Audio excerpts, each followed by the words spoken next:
unbelievable. Like a truck just went by. I hope this works out, but I really wanted to be outside, so all right.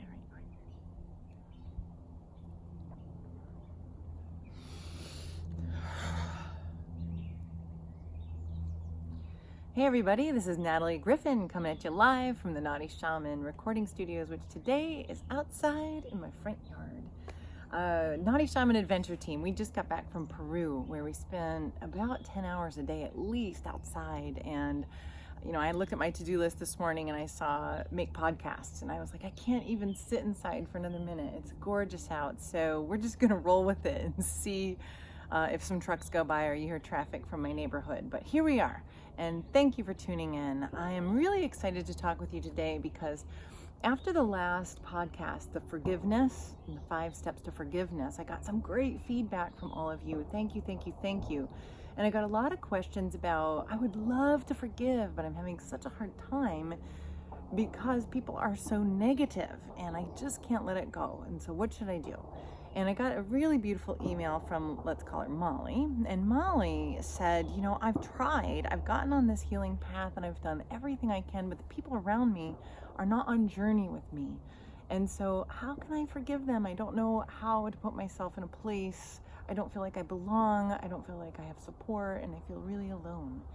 And that touched my heart, Molly. Thank you for sending that email, because I remember feeling like that, especially at the beginning of the journey, which is so hard. I remember when I started my journey, I wanted everyone to kind of do it like me. And the junior varsity answer is negative people suck and walk away from everybody that's negative. And that's what a lot of people will tell us. And in some ways, that's good answer, I guess, and it can get you the results that you're looking for. But I'm going to say that is a completely junior varsity answer, completely junior varsity. And we want to play varsity. We want to play a little wiser, a little stronger, a little tougher than the average. And so immediately when I was thinking about how to answer your question, Molly, I thought about the archetype of the Jaguar. Now, in Peruvian shamanism, the archetype of the Jaguar is pretty awesome. And I'm going to swear, so if you need to put on earbuds, hit pause right now, because I have to swear when I talk about the Jaguar, at least in my own mind. And so go ahead and put the earbuds in, because the thing I love about the archetype of the Jaguar is they are unfuckwithable. They're unfuckwithable. Like, you never see a healthy wild jaguar like contemplating why he's worthless and what does he have to offer to the world. And you never see a healthy jaguar kind of lost in their emotions and sad or overly crazy and excited, making mistakes or being spastic. Jaguars are the masters of the emotional body. They feel everything. Their skin is so alive. They're totally relaxed in their power. Their claws will come out faster than you can imagine, and they won't think twice about it. They're completely in harmony with their emotional body, and that's why I love the Jaguar, to answer your question. So here is how to deal with negative people like a Jaguar and how to become unfuckwithable. So like I said, when I started this healing path, I wanted everyone to join in and be like me. I remember, I think when I started yoga and shamanism deep dive at the same time. So I think I was vegan. I was doing yoga a couple times a day. I was meditating my face off. And I was so upset at the people around me who couldn't see the light. I was like, wake up, look at this. This is amazing. I feel great for the first time in my life. And why aren't you doing this? And I couldn't understand it. And I became really jaded and decided, wow, I probably need to leave my family and leave my spouse and leave my kids and leave this and go live on a mountaintop somewhere. And I think that most of us go through that period of development when we awaken. We don't know how to function in a tribe anymore because there's something that's happened to us that has kind of popped our eyes open, and now we see the world a little bit differently, and it can be scary and it can be lonely. So here is what to do when you're in a place that does not nurture your life choices, your path. A lot of the times when we see negative, and I'm gonna put this in quotes, negative people, a lot of times they're being negative because they're judging our way of life. They don't understand, and so they think it's weird, and they're, why are you doing that on a floor? Why are you lighting a fire? It's snowing out. Why are you lighting a candle? What does that mean? And they have a lot of questions that we, as newly awakened, vulnerable, beautiful soul, can feel a little bit attacked because we have this fresh understanding of a brand new world. And it's like precious in our hands, like a baby bird. And we want to protect it from those people that maybe don't understand it. And our tendency is to then judge them and run. And I'm going to say, or suggest rather, that a jaguar would not do that. Here's what a jaguar would do. When you're faced with people that are not necessarily on the same path as you, and you're feeling a little bit judged and attacked, the first response and our tendency is to go to mean people suck. Let's run. And the irony here is, can you hear the judgment? So here we are being judgmental about their judgment and matching their judgment of us with our judgment of them. The whole world right now is in this nutty conundrum of hating judgmental people. Well, in that, ironically, is a tremendous amount of judgment. So the first thing that a kick-ass jaguar is going to do is walk into an open field where she can breathe. My dad always used to say, Natalie, if you argue with crazy, you only look crazy. Sometimes you need to take a breath. And so that's the first thing a mama jaguar is going to do, is take a breath, get into a clear headspace, and step into the field where literally hardly anyone else is playing. It's the field of non-judgment. That's step one. Step into the open field of non-judgment and challenge your own thinking and think to yourself, well, is it possible that they're not necessarily being judgmental? Is it possible that they're not attacking me? Maybe it's possible that they just don't see the world like I do. Is it possible that these people or this person doesn't share the same values that I have? Maybe they don't value freedom or happiness like I do. Maybe they don't value growth or connection to God or spirit or the cosmos like I do. And then the final question to this little examination of oneself is this, and it's one of my favorite questions. Is it possible for me to be badass enough to love them even though they're different than me? Can I respect that they see the world differently than I do? Can I have such sovereignty in my own life that I can allow this person to be different than I am without causing a war, without causing a fight? This, my friends, is one of the most important questions in our day and age, in my opinion, is can I allow this person to be different than me and not wage war? If you're going to play varsity in this game of life, and I would suggest that that question becomes very important, because not only are we stopping this war among ourselves, among our people, our humanity here on the planet, but we have to stop the war inside. And so stepping into the field of non-judgment as a big old jaguar is the number one step. Take a breath and step outside of the game. Now, step number two. If you're going to be a badass jaguar and you don't want to handle things in a junior varsity way anymore, step two for you is to get your whiskers out. Get super curious. This is one of my favorite things about the archetype of the jaguars. They are curious.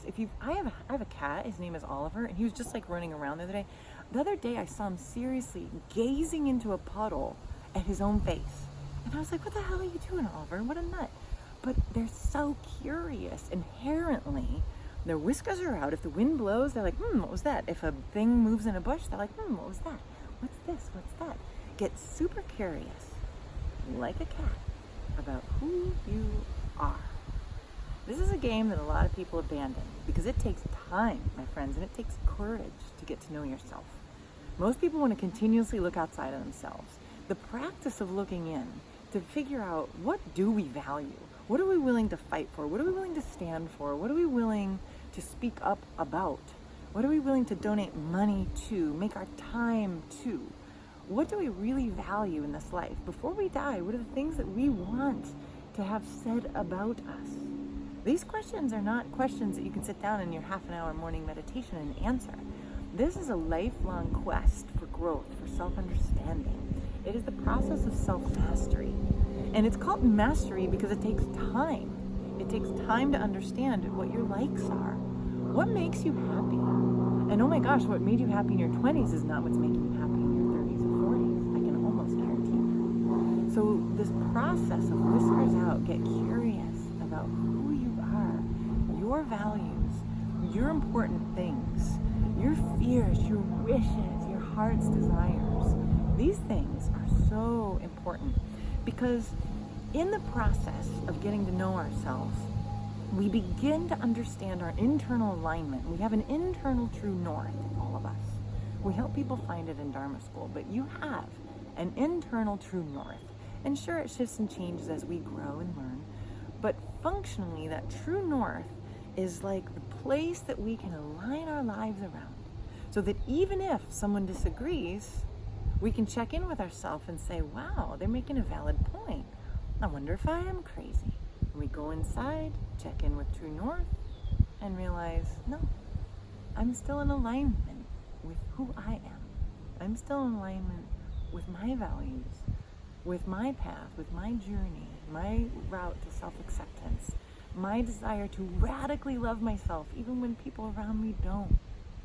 Because when we do this, when we get to know who we are, then you'll be so badass when you come into right relationship with everything that God gave you. We come into a place of what ontological coaches call acceptance. Now, acceptance is like this magic holy grail where change, real transformation is possible. And until acceptance, it isn't. And we can't accept ourselves if we don't know who we are.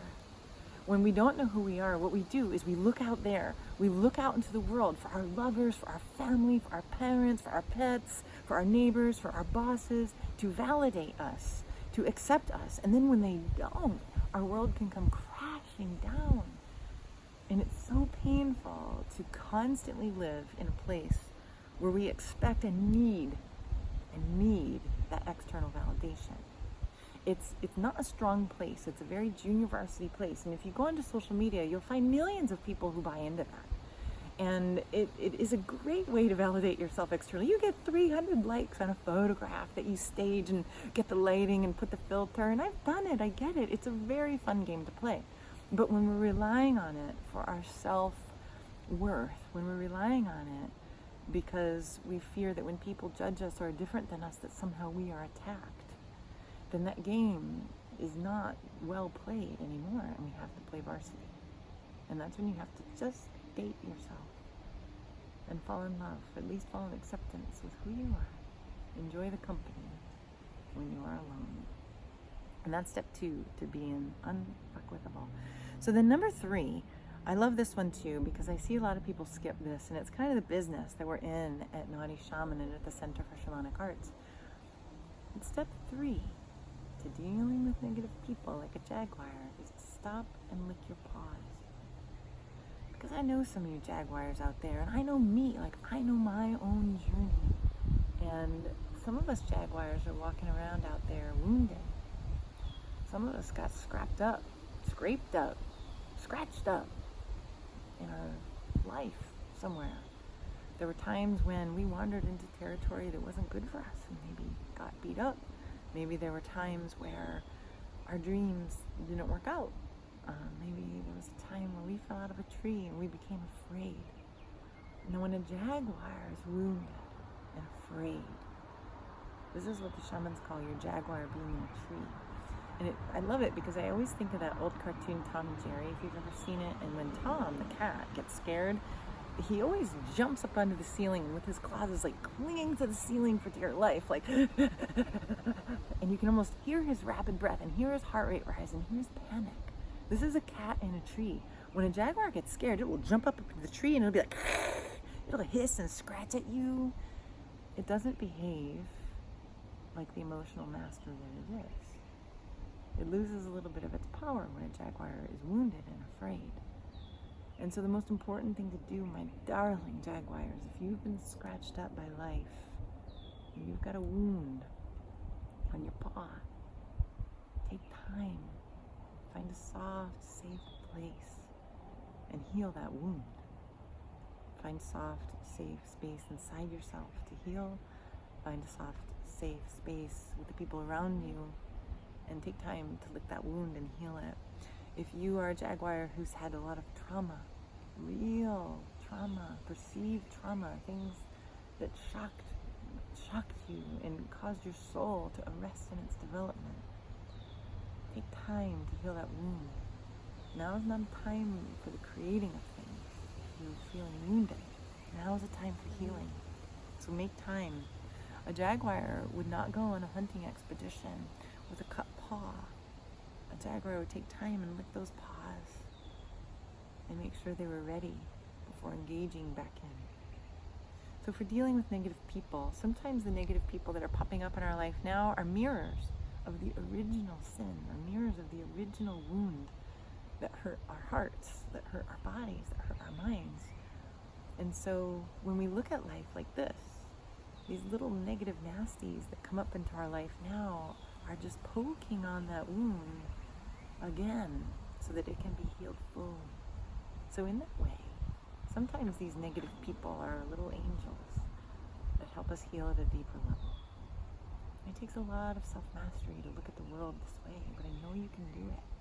Especially if you've done step 2 and gotten your whiskers out and dated yourself and gotten curious and understood that you are not an accident. There's nothing about you that was made on accident. Even if you have weird hair and a limp and weird things in your eyeballs, like who knows? It was on purpose. Everything that happened. And it's school for us. None of it was an accident. So step 3 is if you're feeling wounded by current negative people or past or both, take time to lick the paws and really do that work. Because a Jaguar who doesn't heal the wounds will go off into the world trying to hide them, armoring against further pain. And with armor, we can never let anyone fully in, and we can never let our soul truly out. We become caged and not free. And freedom is the Jaguar's true nature. Freedom from being affected by negative people. Step 4, our lovely Jaguars dealing with negative people is this. Find your tribe. If you've tried all this, and the people around you are still like a different resonance, like a lack of harmony in an orchestra, when the orchestra is playing off key, if the world that you have created is disharmonious with who you are becoming, then sometimes, my friends, it is appropriate to change your world, to walk away and find your tribe. Sometimes the tribe that we're born into is the tribe that's going to give us the lessons. It's going to give us the challenges that we need to make us strong Jaguars, teach us how to fight and be strong and run and hunt. And after we grow, sometime in our spiritual adolescence, on our journey to spiritual adulthood, there comes a time when we have to leave home and find our own tribe, make our own tribe. And that is just the truth. I've seen so many people suffer because they refuse to take the risk and live courageously and leave, quote unquote, home, leave the safe place that they know and have known all their lives. They don't want to take the risk to do that. So instead they choose to stay in a place that is not resonant for their soul. And then they become angry and bitter because the people around them aren't changing enough, fast enough to match their expectations, to match their needs. And then everyone becomes an asshole. And it is not a varsity game to play that way. It is not a varsity game to play that way. If a Jaguar is in a place where it is constantly getting attacked, if a Jaguar is in a place where there is no food, if a Jaguar is in a place where there is no affection, Jaguars love affection, by the way. They rub up against each other and nuzzle each other in the head all the time. And if they're in a place that lacks these fundamental birth rates, they won't make a sound. They won't complain. They won't want to fight. They will simply slip out the boundaries of that existence and forge a new path. Find Jaguars that match their soul. And it's scary. And Jaguars feel fear. Don't get me wrong. They do. But the fear, at the level of the emotional master, fear can be focusing. Fear can be motivating. It teaches us what matters to us. When we fear losing someone we love in our life, it's an indication that that person means a lot. So in that way, when fear is in harmony, it's a great teacher, and it allows us to act with courage, to say what's in our heart, to forge a new path, to make new friends, and to say goodbye to a life that is no longer resonant sometimes. And my loves, that is the last resort. There's so many memes that you would find in social media about, negative people, don't waste your time on them. But I would suggest that the path to true freedom, the path to true unfuckwithability, is to do this process of stepping into non-judgment first, and then getting your whiskers out, being curious about who you are. Make a commitment to yourself to go on the journey of self-discovery, a lifelong journey. It never ends. And step 3 is the wounds. Lick the wounds, lick the pause. Heal the places that have gotten hard and bitter and afraid. Heal that. And if you've done all that, then my loves, the names are right. It's time to walk. But don't make a sound. Don't make a fuss. Don't make it about anybody else. Make it a choice of love. It's a choice of love for yourself sometimes to walk. A choice of love for the other, to allow them the freedom to be who they are, and not nag them into being who you want them to be. This choice is very brave, and it's varsity, and it comes from love. So, thanks for dealing with the wind, the colors, and the sounds that may have been in the background today. It's been a pleasure connecting and talking about this. So, again, would love your comments. If you want to learn more of this emotional mastery, this mindset, then please join us for Dharma School. We have summer sessions starting up on June 24th, I think. That Monday, the last Monday in June. And I'd love to have you. I would love to help you go on this journey and get your whiskers out and be curious about who you are and get in alignment with that. So that you, my friend, can walk through the world like a jaguar, comfortable in the skin, in harmony with your power, in harmony with your freedom, in harmony with fear, and in harmony with courage. Because that is how the jaguar operates with negative people and becomes unfuckable. All right. Leave your comments. I'd love if you have ideas for podcasts or other questions. Let us know. We're going to be doing a fire on June 15th here in Connecticut at a place called Unicorn Meadow Farm. And Nancy Allen is a great friend, and we've celebrated the summer solstice with her for many years. And so if you want to wear flowers in your hair or not, drum or not, stand by a fire with us in community. We'd love to have you. All right, darlings. This is Natalie and the Naughty Shaman signing off, where we like to keep the sacred a little while and totally heal.